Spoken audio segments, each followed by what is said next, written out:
እንዴት ግሩም መጽሐፍ መሰላችሁ! በጣም አራት ብቻ ምዕራፍ ናት። አራት አጭር ማለት አራት ግን ወራት እንማማረዋለን። ቀስ እያል በየብልቱ እየቆራረጥን ብዙ ቁም ነገሮችን እንደምንጎበኝ ህይወታችን ደግሞ እንደሚቀየር እግዚአብሔር ቃል በስልጣን በኃይል በክብር ወደኛ ይመጣል። አሜን አትሉ? እና ዛሬ መግቢያውን ነው የምናወራው። ይሄ ደግሞ በጣም አስፈላጊ ይባላል። አንድ መጽሐፍ ላይ ዝም ብሎ ዘው ይባላል። በር አለው። በር አንኳኩተን የምንገባው በስርዓት አንኳኩተን ልግባ ወይ ብለን ሲፈቀድልን የምንገባው በደንብ በሩን አንኳኩተን ወደ ውስጥ መግባት ስላለብን ዛሬ መግቢያውን እናወራለን። ካላለቀ ሰሙትም እንቀጥለዋለን። ስለ መጽሐፉ አንዳንድ ዳራዎች ዲስከስ እናደርጋለን። ልክ አንድ ተኩል ላይ እንጨርሳለን። ግድ ውስጥ አንድ ተኩል ላይ እንጨርሳለን። እግዚአብሔር አምላክ ይባረክ። ለቃሉ ክብር ቆመን እንስማ። ጥሩ ድምፅ ውስጥ ቆመን አውጡት። የቆላስይስ መጽሐፍ አውጡት። ደስ ይበላችሁ። ዛሬ አዲስ መንገድ ሊጀመር ስለሆነ ደስ ያላችሁ ናችሁ። ለመግቢያ እንዲሆነን ቆላስይስ 1 እስከ 2 ብቻ ቁጥር 1 እና ቁጥር 2 ቀስ ብላችሁ በደንብ ተመልከቱት። በእግዚአብሔር ፍቃድ የኢየሱስ ክርስቶስ ሐዋርያ የሆነ ጳውሎስ ጢሞቴዎስም ወንድሙ በቆላስይስ ለሚኖሩ ቅዱሳንና በክርስቶስ ለታመኑ ወንድሞች ከእግዚአብሔር ከአባታችን ከጌታም ከኢየሱስ ክርስቶስ ጸጋና ሰላም ይሁን። ዘላለማዊ አባት እግዚአብሔር ሆይ እናመሰግናለን። እንድትመክረን፣ ድምፅ እንድታሰማ፣ ቃልህን በኃይል በስልጣን እንድትናገር ድምፅህ እንዲመጣል በኢየሱስ ስም ጸልያለሁ። አሜን። ኦኬ፣ የመጀመሪያው ርዕሳችን የታወቀ ቢሆንም በደንብ ማየት ያለብን የዚህ መጽሐፍ ጸሐፊ ማን ነው? የዚህ መጽሐፍ ጸሐፊ ማን ነው? ልክ ትምህርት ስለሆነ በጣም ሲሪየስ ማን ነው የጻፈው? ይህን መጽሐፍ የጻፈው ሰውዬ ማን ነው የሚለውን ጥያቄ መመለስ ይጠበቅ። ሁለተኛ የቆላስይስ ቤተክርስቲያን እንዴት ተመሰረተች?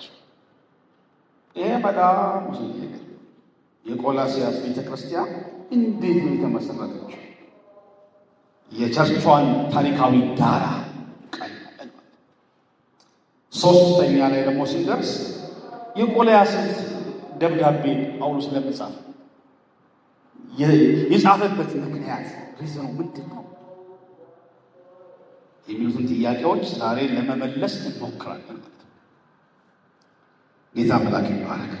ኦኬ፣ ይሄ ከተግባባን ወደ ጸሐፊው እንሂድና ይህንን መጽሐፍ መቼም ሐዋርያው ጳውሎስ እንደጻፈ የሚከራከር ሰው ያለ አይመስለኝም። ግን ምስክርና ማኝ ማቅረብ አለብን። ዝም ብሎ እሱ ነው ተብሎ ማለፍ አይቻልም። ከዛው ከቆላስይስ መጽሐፍ 3 ማስረጃ አቀርባለሁ። ይህን መጽሐፍ የጻፈ ጳውሎስ ስለመሆኑ እሱ የጻፈው መጽሐፍ እንደሆነ ለማስረዳት 3 ክፍል እናነባለን። ከዛው መጽሐፍ የመጀመሪያው አንድ ነው። ስንጀምር አንብበነዋል። በእግዚአብሔር ፍቃድ የኢየሱስ ክርስቶስ ሐዋርያ የሆነ ጳውሎስ አለ የሚለው። ስለዚህ ክርክር አይገባም ማለት ነው አይደል? ጸሐፊው ጳውሎስ ማለት ነው። ሌላው ቁጥር 23 እዛው ምዕራፍ 1 ነው። እዛው ምዕራፍ 1 ቁጥር 23 ምዕራፍ 1 ቁጥር 23 ላይ ሌላ ማስረጃ አለኝ። ይህም ተመስርታችሁና ተደላድላችሁ ከሰማችሁትም ወንጌል ተስፋ ሳትናወጡ በሃይማኖት ጸንታችሁ ብትኖሩ ይሆናል። ያም ወንጌል ከሰማይ በታች ባለው ፍጥረት ሁሉ ዘንድ የተሰበከ ነው። እኔም ጳውሎስ የእሱ አገልጋይ ሆንኩ። አፈዳሁለት እኔ ነኝ ብሏል። ማስረጃ 3 እዛው ቆላስይስ ምዕራፍ 4 ቁጥር 18 ነው። እሱን ለመጽሐፉ ማስረጃ የሚሆነው 4 ቁጥር 18 ይወት በገዛ እጄ የተጻፈ የእኔ የጳውሎስ ሰላምታ ይህ ነው። በገዛ እጄ የተጻፈ እግዚአብሔር አምላክ ይባላል። ስለዚህ ይሄንን ደብዳቤ ወንድማችን ጳውሎስ ስለ መጽሐፉ 3 ማስረጃዎች አሉት ማለት ነው። ይሄ በጣም እውነተኛ ነገር ስለሆነ እግዚአብሔር ስሙ ይባረክ። ሌላው በመጀመሪያው 100 ክፍለ ዘመን የነበሩ አባቶቻችሁ በመጀመሪያው 100 ክፍለ ዘመን የነበሩ አባቶች የዚህ መጽሐፍ ጻፊ ጳውሎስ እንደሆነ አንዳቸውም አይጠራጠሩም። ስለዚህ በቃ አልፏል ማለት ነው። የዚህ መጽሐፍ ጻፊ ማን ነው ብለና ጳውሎስ። ግን ሌላ ነገር ደግሞ አስቀምጧል። ጳውሎስ ብቻ አይደለም። አንድ ላይ ቅድም ስናነበው እንደሰማችሁት አንድ ላይ በእግዚአብሔር ፍቃድ የኢየሱስ ክርስቶስ ሐዋርያ የሆነ ጳውሎስ ይልና ጢሞቴዎስ ወንድሙ ይላል። እግዚአብሔር ይባረክ። ስለዚህ ጢሞቴዎስም ከጳውሎስ ጋር አብሮ ጽፏል ማለት ነው እንደረዳት። ዋና ጸሐፊ ጳውሎስ ቢሆንም እንደ ወርከር እንደ አብሮ ሰራተኛ ጢሞቴዎስም ጽፏል ማለት ነው ደብዳቤውን። ስለዚህ የዚህ ደብዳቤ ጸሐፊ ሐዋርያው ጳውሎስ ብቻ ሳይሆን እንደረዳት ሆኖ ወንድማችን ጢሞቴዎስ እንደነበረ እንዳትረሱ። ሁለቱም እዚህ ጉዳይ ውስጥ አሉበት ማለት ነው። አሜን። ስለዚህ ከጢሞቴዎስ ጋር ስለ መጽሐፉ የእግዚአብሔር ቃል በትክክል ይናገራል። በነገራችን ጳውሎስ የጻፋቸው ደብዳቤዎች 13 አንዳንድ ደግሞ ወንድሞች 14 ይላሉ። ዕብራውያን ስለሚከራከሩበት ከነዚህ መካከል 5ቱ ደብዳቤ ውስጥ ጢሞቴዎስ እጁ አለበት። ከ13ቱ ወይም ከ14 አይደል መካከል ጢሞቴዎስ 5ቱ ላይ እጁ አለ። እሱም ቶሎ አይታይትና ወሳኝ ነው ትምህርት ስለሆነ። ሁለተኛ ቆሮንቶስ ሲጻፍ አሁንም ጢሞቴዎስ ረዳት ጸሐፊ ሆኖ ቀርቧል። ሁለተኛ ጢሞቴዎስ መጽሐፍ ምዕራፍ 1 ቁጥር 1 ቆሮንቶስ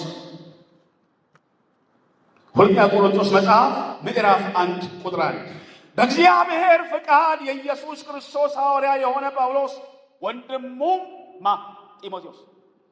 ሁለተኛ ቆሮንቶስ ሲጻፍ ጢሞቴዎስ አሁንም እዚያ ነበር። ፊልጶስዮስ አንዳንድ የኢየሱስ ክርስቶስ ባሪያ የሆነ ጳውሎስና ጢሞቴዎስ በፊልጶስዮስ ለሚኖሩ ከኤጲስቆጶስና ከዲያቆናት ጋር በክርስቶስ ኢየሱስ ላሉት ቅዱሳን ሁሉ ብሎ ስለሚያወራ የፊልጶስዮስ ደብዳቤ ሲጻፍ ጢሞቴዎስ አሁንም እዚያ ነበር። ሶስተኛው መጽሐፍ አንደኛ ተሰሎንቄ ነው። አንድ ላይ እንዲህ ይላል። ተሰሎንቄ መጽሐፍ አንደኛው ማለት ነው። ጳውሎስና ሰልዋኖስ ጢሞቴዎስም በእግዚአብሔር አብ በጌታ ክርስቶስ ወደምትወር ወደ ተሰሎንቄ ሰዎች ቤተክርስቲያን ይላል። ጢሞቴዎስ አሁንም በዛ ውስጥ አለ። አራተኛው ሁለተኛ ተሰሎንቄ ነው። እሱም ሲጻፍ ወንድማችን ጢሞቴዎስ አሁንም እዛ አለ። ጳውሎስና ስልዋኖስ ጢሞቴዎስም ይላል በድጋሚ ማለት ነው። ስለዚህ አምስተኛውና የመጨረሻው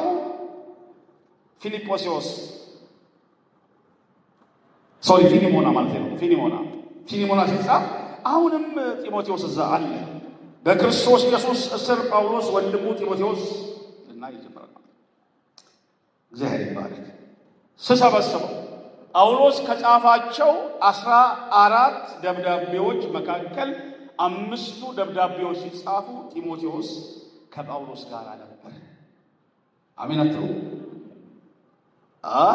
እየገባን ነው ወደ መጽሐፍ።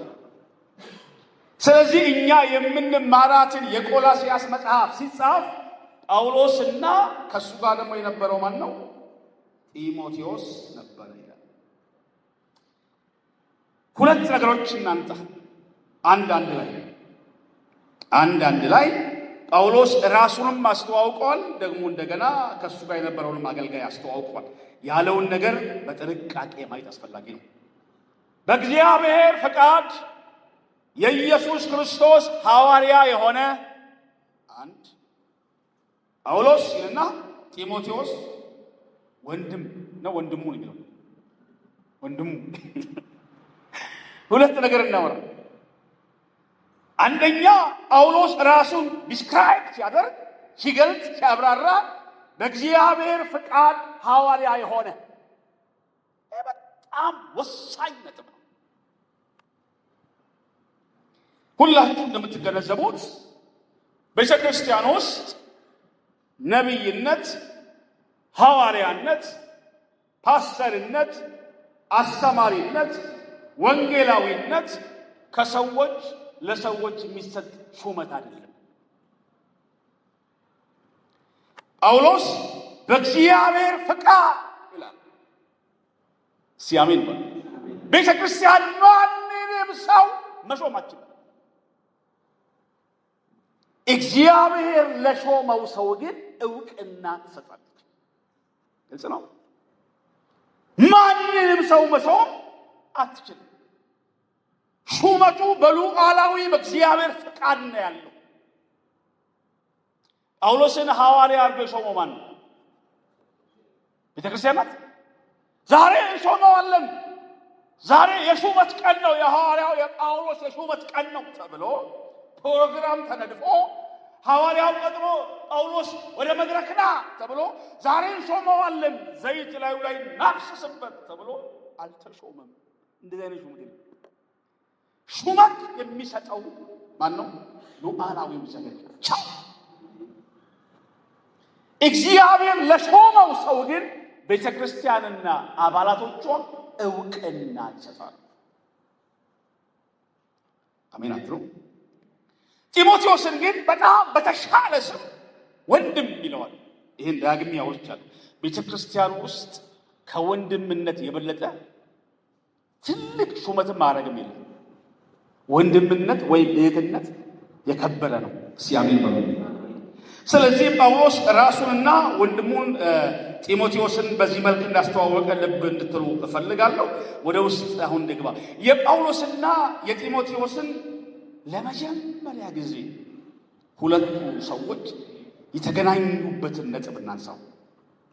ለመጀመሪያ ሰዓት ጳውሎስ ያየው ጢሞቴዎስ ነው። የተገናኙበትን ተርኒንግ ፖይንት እንመልከት። ሐዋርያት ሥራ መጽሐፍ ላይ አውጡና እዛ ጋር አንድ አራት መርህ እንድናይ ይፈልጋለሁ። ሐዋርያት ሥራ መጽሐፍ ምዕራፍ 16 አይታይታል። ሐዋርያት ሥራ መጽሐፍ ምዕራፍ 16 ቁጥር 1 እስከ 3 ፕሊዝ በደንብ ያዙ። እንዲህ ይላል። ወደ ደርቤንና ወደ ልስጥራን ደረሰ እና እነሆ በዚያ የአንዲት የአመነች አይሁዳዊት ልጅ ጢሞቴዎስ የሚባል አንድ ደቀ መዝሙር ነበረ። አባቱ ግን የግሪክ ሰው ነበረ። ለሱም በልስጥራንና በኢቆንዮን ያሉ ወንድሞች መሰከሩለት። ጳውሎስ ይህ ከእሱ ጋር ይወጣ ዘንድ ወደደ። በዚያም ስፍራ ስለነበሩ አይሁዶች ይዞ ገረሰው። አባቱ የግሪክ ሰው እንደሆነ ሁሉ ያውቁ ነበር። አራት ነገር ውስጥ ተምረን ማለፍ አለብን። አራት አንድ ቤተሰቡ በጢሞቴዎስ ላይ ከፍተኛ ተጽዕኖ አድርገዋል። ትክክል ላይ ቤተሰቦቹ የጢሞቴዎስ ቤተሰቦች ጢሞቴዎስ ላይ ያሳደሩበት ተጽዕኖ ዋዛ አይደለም። እዚህ ጋር ትንሽ ቆጠር አድርገን እናውራ። እንደውም ጳውሎስ ስለ ጢሞቴዎስ አያት ያወራል። አያትየው ይጠራል። እርግጠኛ ሆኖ አያትየዋ ጉኛዋ አቅፋው ስለ እግዚአብሔር ቃል ታስተምረው ነበር ቤት። እናትየዋም ጠንካራ የእምነት ሴት ነበረች። ጢሞቴዎስ ገና ሕፃን ድክ እያለ ጨዋታ ሲያበዛ ና ና ና እያሉት እጃቸውን እየጫኑ እየጸለዩለት የእግዚአብሔር ቃል ያስተምሩት ነበር። ለማ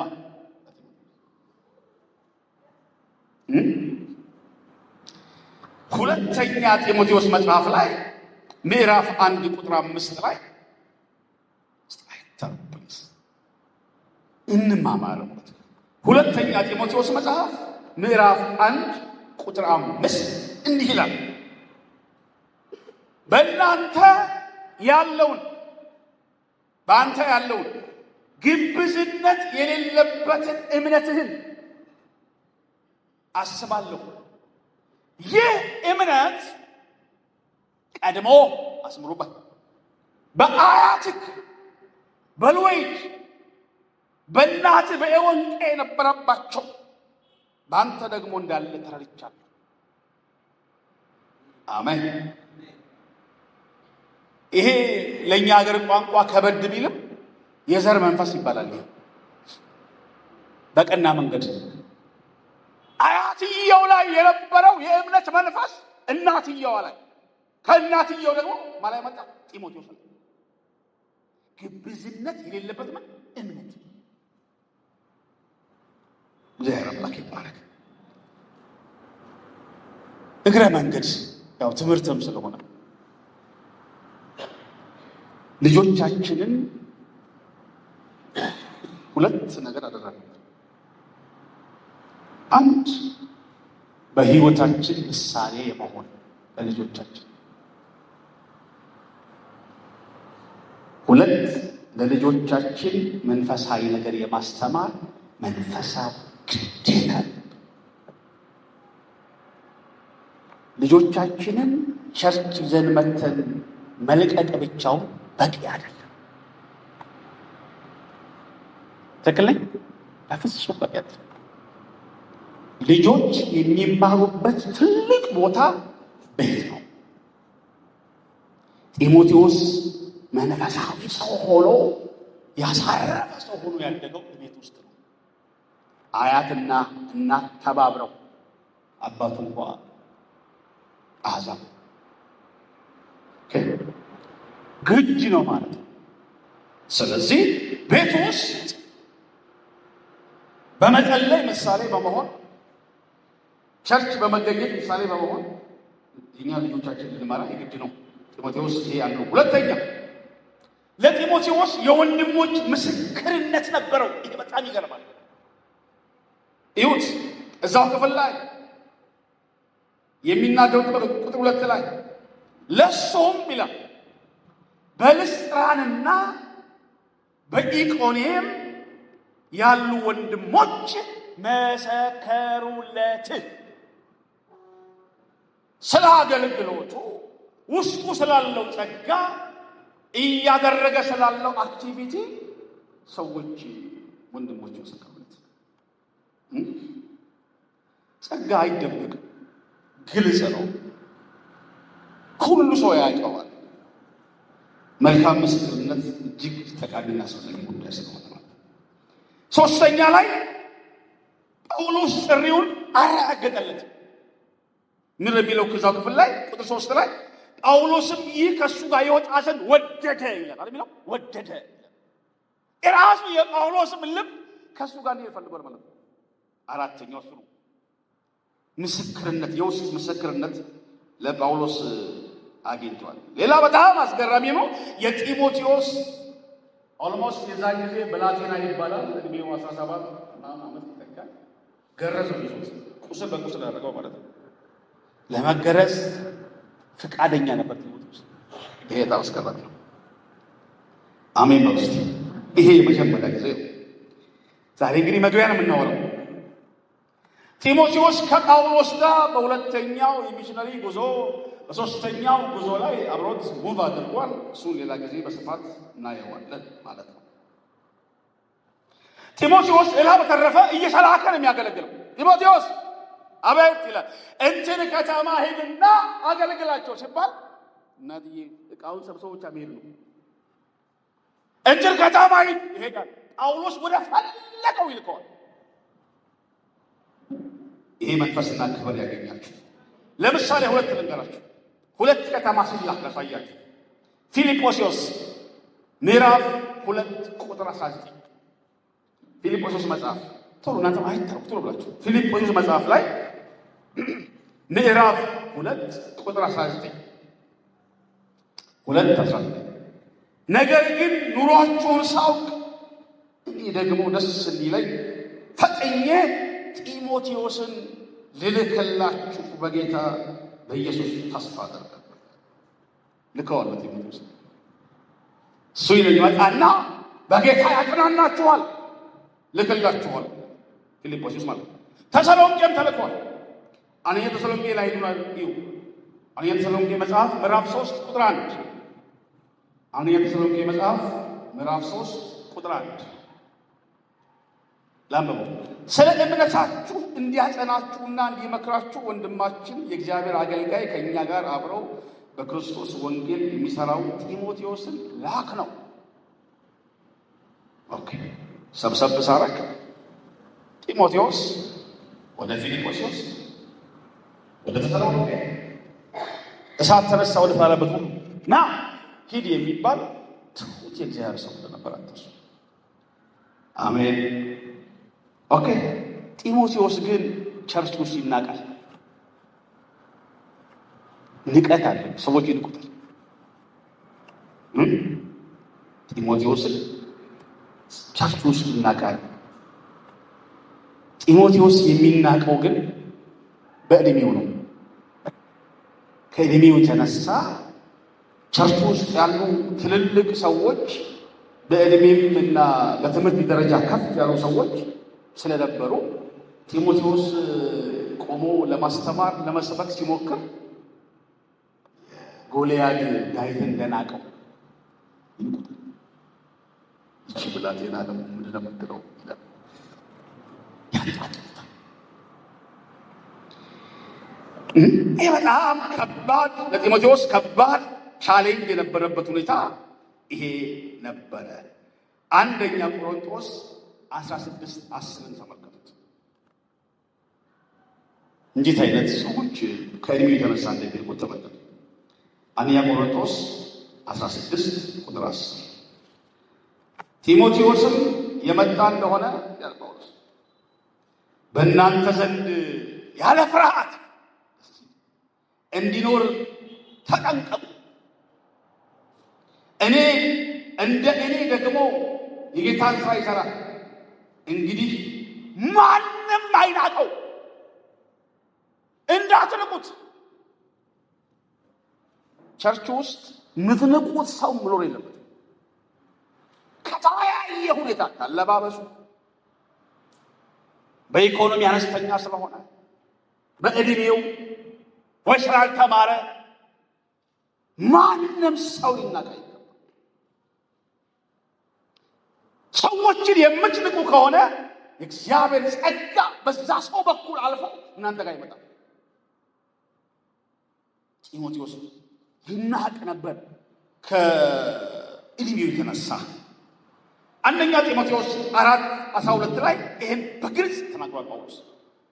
አንደኛ ጢሞቴዎስ 4:12 ላይ ይሁት አንደኛ ጢሞቴዎስ 4:12 ይህንን እዘዝና አስተምር፣ በቃል በኑሮ በፍቅር በእምነት በንጽህና ለሚያምኑት ምሳሌ ሁን እንጂ ማንም ታናሽነትን አይናቀው ይለዋል።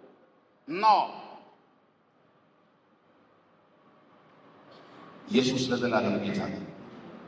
አሜን አትለው? ይሄ ሁሉ ማወራላችሁ ከጳውሎስ ጋር ደብዳቤውን ስለጻፈው ስለማን ነው? ስለ ጢሞቴዎስ ነው። ይህን ብዬ ይህን ሀሳብ ልዝጋ። የመጨረሻ ማረፊያው የጢሞቴዎስ የኤፌሶን ቤተክርስቲያን መጋቢነት ነው። አጥላስ ሲሽከረከር ሲላክ ከርሞ መጨረሻ ላይ ጳውሎስ በሕይወቱ ፍጻሜ አካባቢ ኤፌሶን ተቀምጦ ያቺን ቸርች እንዲመግብ ላከው። አንደኛ ጢሞቴዎስ ምዕራፍ 1 ቁጥር 3 እና 4 ይህን ብዬ ከዚህ ይወጣል። አንደኛ ጢሞቴዎስ ምዕራፍ 1 ከ3 እስከ 4 ተመልከቱት። አንደኛ ጢሞቴዎስ ምዕራፍ 1 ከ3 እስከ 4። ወደ መቄዶንያ በሄድኩ ጊዜ አንዳንዶች ልዩ ትምህርት እንዳያስተምሩና ወደ ተረት መጨረሻም ወደ ሌለው ወደ ትውልዶች ታሪክ እንዳያደምጡ ልታዛቸው በኤፌሶን ትቀመጥ ዘንድ ለመንሁ። አሜን። ኤፌሶን ላይ ተቀምጦ ኤፌሶን በጣም ትልቅ ከተማ ነው። እዛ ከተማ ላይ ሆኖ ያገለግል እንደነበረ ይታመናል። ልሰብስብ እስካሁን ያወራሁት ነገር አለ። የቆላስይስ መጽሐፍ ጸሐፊ ጳውሎስ ነው። ከጳውሎስ ጋር ደግሞ እጅግ ተወዳጁ ማን ለብያለሁ? ጢሞቴዎስ። ሁለተኛ ርዕስ እናንሳ። የቆላስይስ ቤተክርስቲያን እንዴት ተመሰረተች? በጣም ወሳኝ የቸርቿ መሰረት ጸሐፊው ላይ ከተግባባን ጳውሎስና ከሱ ጋር አብሮ ጢሞቴዎስ አለ ብለን ካመንን እቺ ደብዳቤ ወይ ደግሞ እቺ ቆላስይስ ቤተክርስቲያን እንዴት ተመሰረተች የሚለውን ነገር እንመልከት። አሜን። ኦኬ። የቆላስይስ ከተማ ከኤፌሶን ከተማ ኦልሞስት 160 ኪሎ ሜትር ይርቃል። 160 ኪሎ ሜትር ይርቃል ከኤፌሶን። በአጎራባችነት ሎዶቅያ የሚባል ትልቅ ከተማ አለ። የቆላስይስ አጎራባች ነው። እና ኢያአራ ደግሞ የሚባል ሌላ አጎራባች ሁለት ከተሞች አሉት። ቆላስይስ፣ ሎዶቅያና ኢያአራ አንድ አካባቢ ያሉ ከተሞች ናቸው። ይህንን ግልጽ ለማድረግ ጳውሎስ የጻፋቸውን ደብዳቤዎች ማየት በጣም አስፈላጊ ነው እና ቆላስይስ መጽሐፍ ላይ ብዙ ማስረጃዎች ልናይ ያስፈልጋል። 4:16 ሲናመጥ 4:16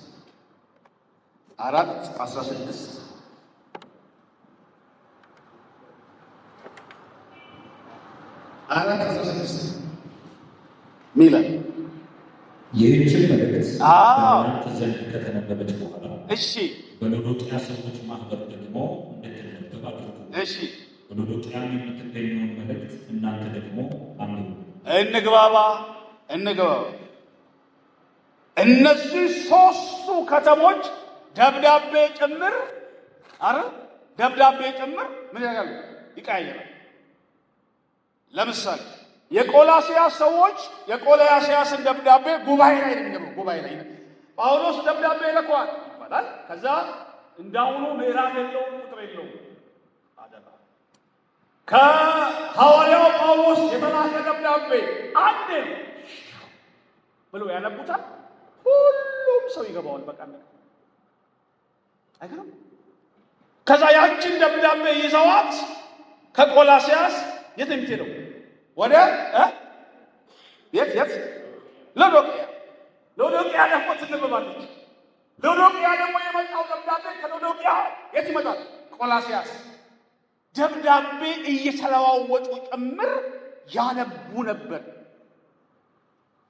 እግዚአብሔር ለዘላለም ስሙ ይባረክ። ቆላስይስ በኢስያ ውስጥ የምትገኝ ከተማ ናት። እዚህ ጋር ሌላ ነጭ ቀጭን መስመር የቆላስይስን ቤተ ክርስቲያን ሐዋርያው ጳውሎስ አልመሰረተም።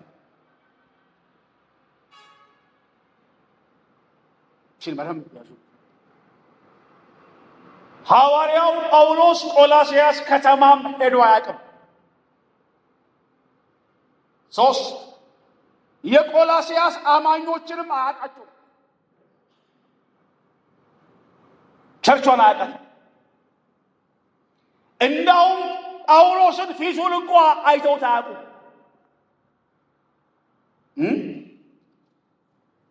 2 ቁጥር 1 ቀጥል። ቆላስይስ ስለ እናንተና በሎዶቅያ ስላሉት ፊቴን በሥጋ ስላላዩት አያውቁትም። ጳውሎስ እነሱ መድረክ ላይ አንድም ቀን ሰብኮም አስተምሮም አያውቁትም። ጳውሎስ ሎዶቅያም ማታቀው ቆላሲያስም ሰዎች ጳውሎስን ፍጹም አያውቁት። እሺ ታዲያ ቸርች ጳውሎስ ካልሄደ ማን ይመሰረታል? እንዴት ተመሰረተች? ኪላውን በጥንቃቄ ሰው ይፈልጋል። የቀረው ክፍል የሚገባ ነው በደንብ ሲገባል። ኤሽያ የሚባለው ትልቁ አህጉር በዛን ወቅት ዋና ከተማው ኤፌሶን ነው። ከኤፌሶን ነው ወንጌል በሙሉ የሚሰራጭው። ኦኬ። በሁለተኛው የጳውሎስ የወንጌል ጉዞ ወቅት ሐዋርያ ሥራ ላይ አንድ ያወጡላችሁ 18 19 ላይ ሐዋርያ ሥራ 18 19 ጌታ ይባርካችሁ። 18 19 ሲያነብልን ስማው ምን ይላል? ወደ ኤፌሶን በደረሱ ጊዜ እነዚያን ከዚያ ተዋቸው። እሺ ራሱ ግን ወደ ምኵራብ ገብቶ በአይሁድ ጋር ይነጋገር ነበር። ከዛስ እነርሱ ብዙ ጊዜ እንዲቀመጥላቸው ሲለምኑት እሺ አለ።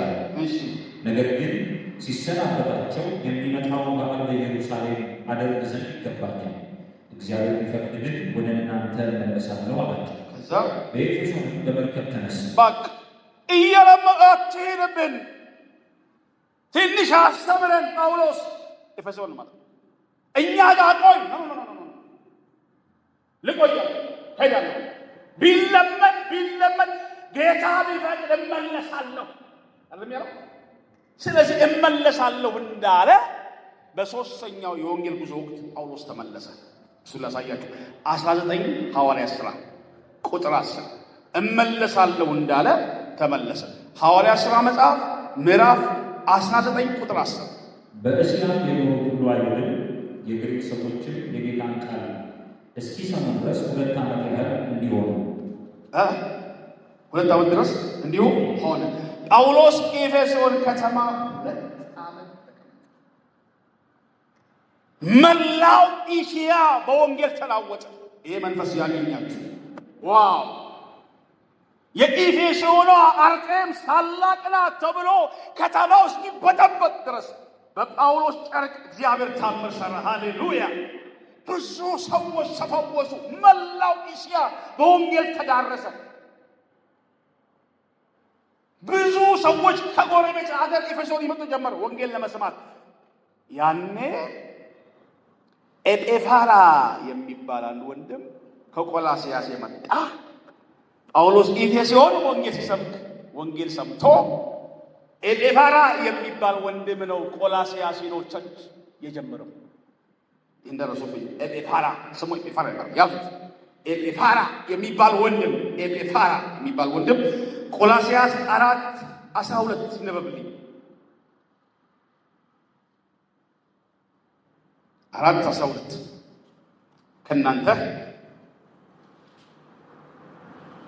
ከእናንተ የሆነው የክርስቶስ ባሪያ ኤጴፋራ ሰላምታ ያቀርብላችኋል።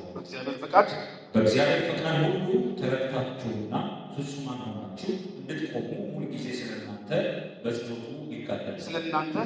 ስለ እናንተ በሎዶቅያም በኢያራም ከተማም ስላሉት እጅግ እንዲቀና እመሰክርለታለሁ።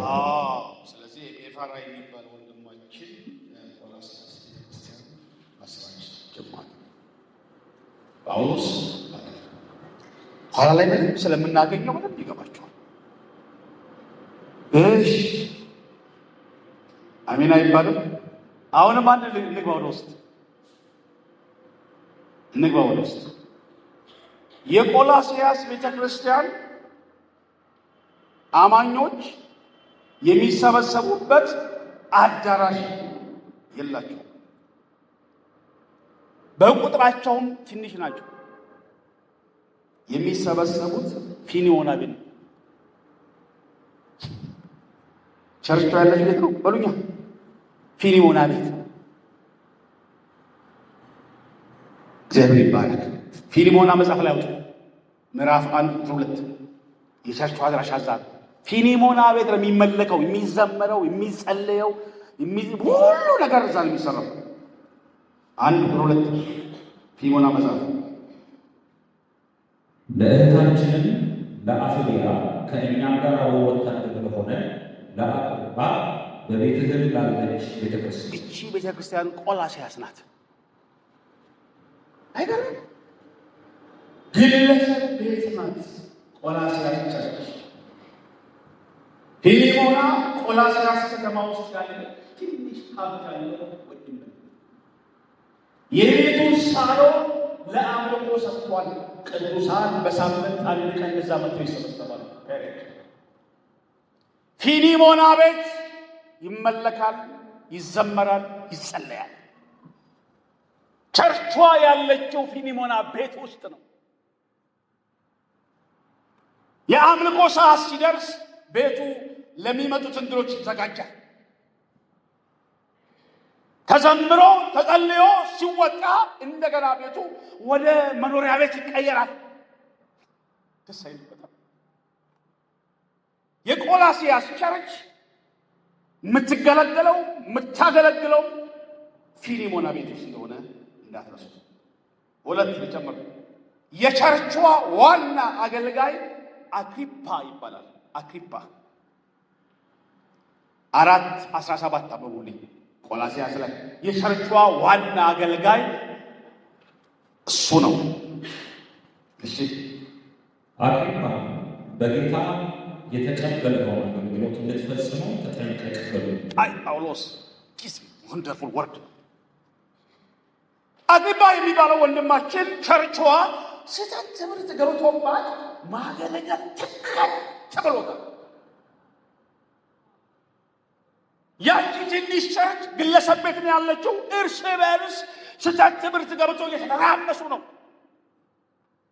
አገልጋያቸው አግሪጳ አገልግሎቱን አቋርጦ ትቶ መሄድ ይፈልጋል። እንዲህ ያለው ጳውሎስ ከጌታ የተቀበልከውን አገልግሎት እንድትፈጽም ተጠንቀቅ። ሁለት ነገር፣ አገልግሎት ከጌታ የተቀበልነው ነው እንጂ ከአቶ እንትና እጅ የተቀበልነው አይደለም። ትክክል። አገልግሎት ከብርሃናት አባት ከሰራዊት ጌታ ተቀብለን ጥሩ ጊዜ ሆ ብለን የምናገለግለው ጌታ የሆነ ነገር ደግሞ አልመች ይለን እንትናችንን አውልቀን ትተን የምንሄደው አይደለም። ጄሱስ ከጌታ የተቀበልከውን አገልግሎት ከጌታ እጅ የተቀበልነው ውድ ስጦታ ነው። በጊዜውም ያለ ጊዜውም ሲመችም ሳይመችም ሲደላም ሳይደላም ጭምር የምናገለግለው ነው እንጂ ተርፍ ጉዳት ማለት ነው። አግሪጳ ቸርች ውስጥ በነበረው አንዳንድ ሁኔታዎች አቋርጦ መሄድ ያስብ ነበር። ተጠንቀቅ፣ ቢካርፍ ይባል።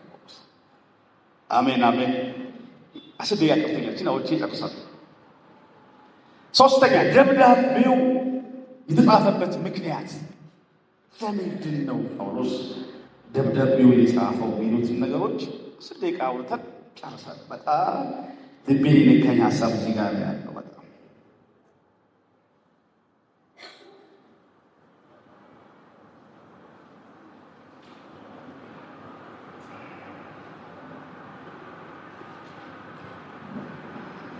እግዚአብሔር መልካም ነው።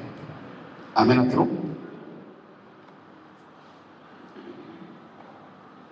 የቆላስይስ ደብዳቤ ፕሪዝን ኤፒስትል ይባላል። የእስር ቤት ደብዳቤ ይባላል። የእስር ቤት ደብዳቤዎች 5 ናቸው። ጻፏቸው። 5 ደብዳቤዎች ከእስር ቤት የወጡ ደብዳቤዎች ናቸው።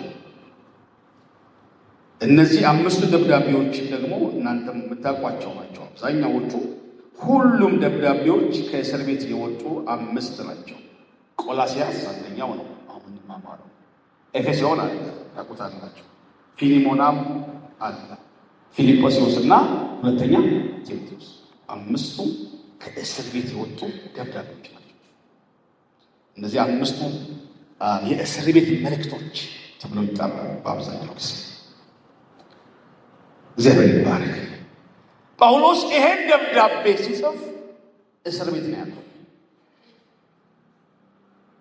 እስር ቤት እያለ በደምብ ሁለት ሰዎች ከኢሲያ ተነስተው በጣም ብዙ ኪሎ ሜትር አቋርጠው እስር ቤት መጡ። ጳውሎስ ይጠይቃል። ሁለት ሰዎች በተለያየ ምክንያት የመጀመሪያው የመጣው ወንድም ኤጲፋራ ይባላል። ቅድም ያልኳችሁ የቆላሲያስ ቤተክርስቲያን ጀማሪ፣ ቸርቹ ውስጥ ያለው ስህተት ትምህርት በጣም ስለከበደው ለዚህ ነገር መፍትሄ ፍለጋ እስር ቤት ሄደ። ጳውሎስ ጋር ሮም መጣ። ጳውሎስ ቸርቹ ችግር አለ ነው ወንድምና ባካለ እዝንራ ባካለ ሰው ሚደረግ ቤታማሪ ባክ። ሁለተኛው ሰው ደግሞ አሁንም የመጣው ከቆላሲያስ ነው። የአምልኮ የሚመለክበት የፊልሞና ቤት ዘረቅን ብያቸዋለሁ። እዛ ያገለግል የነበረ አናሲሞስ የሚባል ሰራተኛ፣ እሱ ደግሞ ከፊልሞና ቤት ውስጥ የሆነ ነገር ሰርቆ ጠፍቶ ምናምን እስር ቤት ሮም ገብቷል። የሚገርም ነው።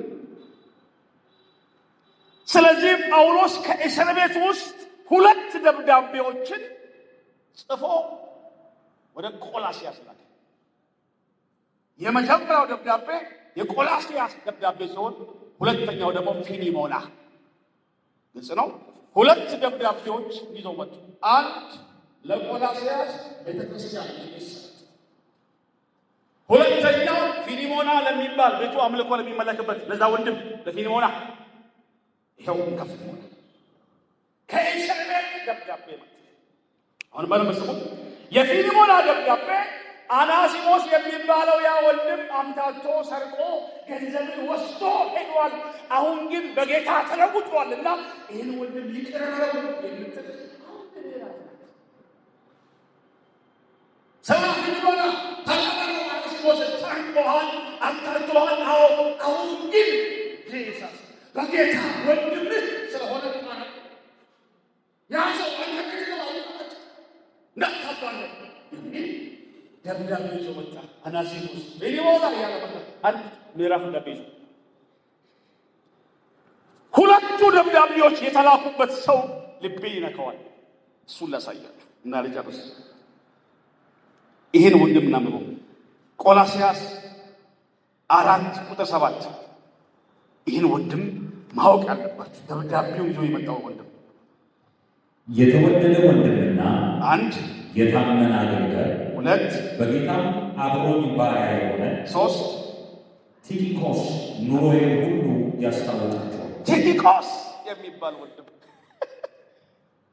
አገልግሎቱ ጳውሎስ ከእስር ቤት ደብዳቤ ሲጽፍ ደብዳቤዎቹን ብቻ እየያዘ መሄድ ነው። ወደ ሰዎች ተልኬ መጣሁ ጳውሎስ የላከኝ ነው።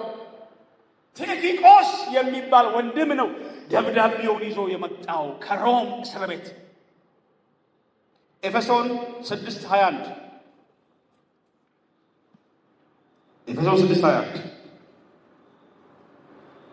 6:21 ኤፌሶን መጽሐፍ 6:21 ነገር ግን እናንተ ደግሞ እንዴት እንዳለው ኑሮዬን እንድታውቁ የተወደደ ወንድምና በጌታ የታመነ አገልጋይ ቲኪቆስ ሁሉን ያስታውቃቸዋል። ይህን ወንድም አለማክበር አትችሉም። ሰባኪ ያለ፣ አስተማሪ ያለ፣ የፈውስ አገልጋይ ያለ ደብዳቤ ብቻ የያዘ መዞር ነው። ለኤፌሶን ያመጣው ከእስር ቤት ቲኪቆስ፣ ለቆላሲያስ ያመጣው ቲኪቆስ፣ ለፊልሞና ያመጣለት ቲኪቆስ። ቲኪቆስ ና ይባላል። በሺህ የሚቆጠር ኪሎ ሜትር በጎሜ ደብዳቤ ይዞ ቸርች ሄዶ አይሰብክም፣ እጅ ጭማት ሰጥ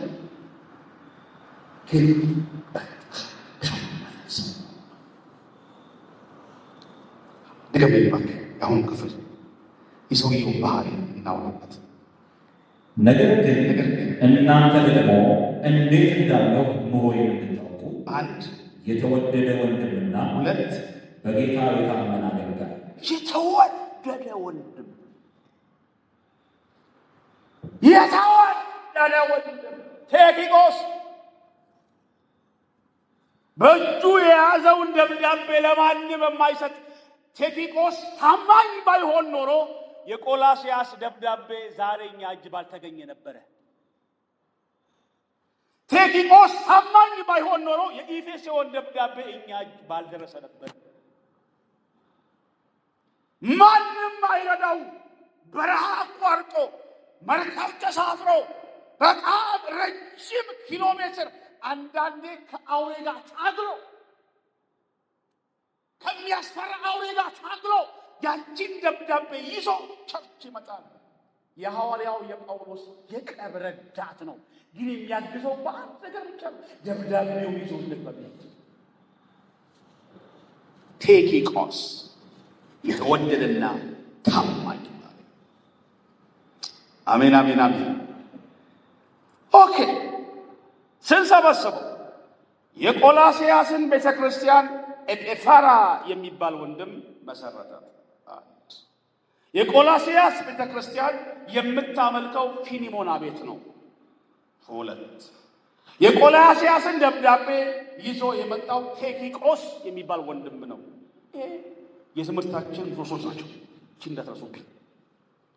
ኦኬ ቆላስያስ ውስጥ ገብቶ የነበረው ትምህርት ምንድን ነው? ስለ ትምህርት ሳምንት ሙላ ስለምንገባበት ምን አይነት ትምህርት ነበር የገባባቸው?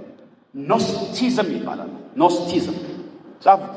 ኖስቲዝም ይባላል የትምህርቱ ሐሳብ። ኖስቲዝም ቁስ አካል ክፉ ነው፣ መንፈስ ደግሞ ጥሩ ነው ማለት ነው። አይገርም? ቁስ አካል ዳል እርኩስ መንፈስ ግን ጥሩ ነው የሚል ትምህርት ገብቶ ከዛ ኢየሱስ በስጋ አልመጣም። ይህን በምንም ታምር አምላክ ስጋ ሊለብስ አይችልም። ምክንያቱም ስጋ ምንድን ነው? እርኩስ